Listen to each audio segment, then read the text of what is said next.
Olha só, Ernesto, eu já vou jogar primeira bomba no seu colo. Bota a matéria do Paulo Capelli, excelente jornalista, Paulo Capelli, do Metrópolis. Mandou aqui, ó. Trump estuda pacotão de sanções a autoridades brasileiras. Os auxiliares dele elaboraram um texto, né? Tem, na verdade, ainda estão no processo de elaboração do texto que prevê sanções dos Estados Unidos, não apenas ao ministro Alexandre de Moraes. Olha só, esse pacotão de sanções está estabelecendo o prazo de 120 dias para o Departamento de Estado norte-americano, por meio do Marco Rubio, apontar mais integrantes do judiciário e do governo brasileiro que apoiaram a derrubada de perfis nos Estados Unidos de usuários de redes sociais.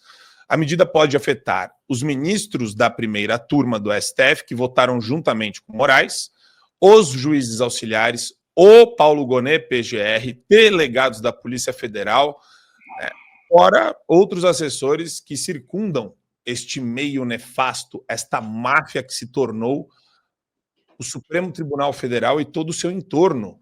Ministro, eu gostaria de perguntar para o senhor, como o senhor enxerga isso? Ele fala na reportagem que esse prazo de 120 dias é estratégico, que o governo quer analisar a postura das autoridades depois que a sanção de Alexandre de Moraes entrar em vigor. Então a gente está olhando aqui para um espaço de tempo que não é longo, não estamos falando de longo prazo, nem médio prazo. Isso daqui é uma medida de curto prazo, Ernesto. Exato, Marco Antônio. Bom, a gente está prevendo um pouco algum tipo de ação desse sentido há algum tempo, né? Prevendo, digamos, imaginando a possibilidade, né? Eu acho que ela já vinha se desenhando com, digamos, algumas atitudes aqui ou ali, como, por exemplo, aquele processo, né, que foi aberto numa corte da Flórida, como declarações de figuras importantes do Partido Republicano, como aquele senador Mike Lee, a respeito do STF brasileiro, coisas desse tipo. Mas agora, então, parece que a coisa está se concretizando, né? E eu acho que está vindo aí realmente um tsunami jurídico, né, para cima da turma que governa o Brasil, né? A partir daquilo que foi o aspecto mais pronunciado, mais doloroso, talvez, da atuação deles, que é a censura, né? Então, isso vai confirmar a disposição do Donald Trump, né, do governo Trump, de atuar numa linha em que, sem sair da jurisdição americana, porque, claro, estaria tudo sendo feito porque afetou cidadãos americanos, mas ainda assim projetar para o mundo uma preocupação com a liberdade de expressão, que é algo, obviamente, extremamente caro ao Elon Musk, né, que sofreu, obviamente, na pele essa questão da censura. Então, confirma-se uma linha que se imaginava, mas, né, nem todo fio vem a ser amarrado. Esse fio aí acho que está sendo amarrado. Há uma outra dimensão que ainda não chegou no Brasil, mas que pode chegar, que é o combate ao crime organizado, né?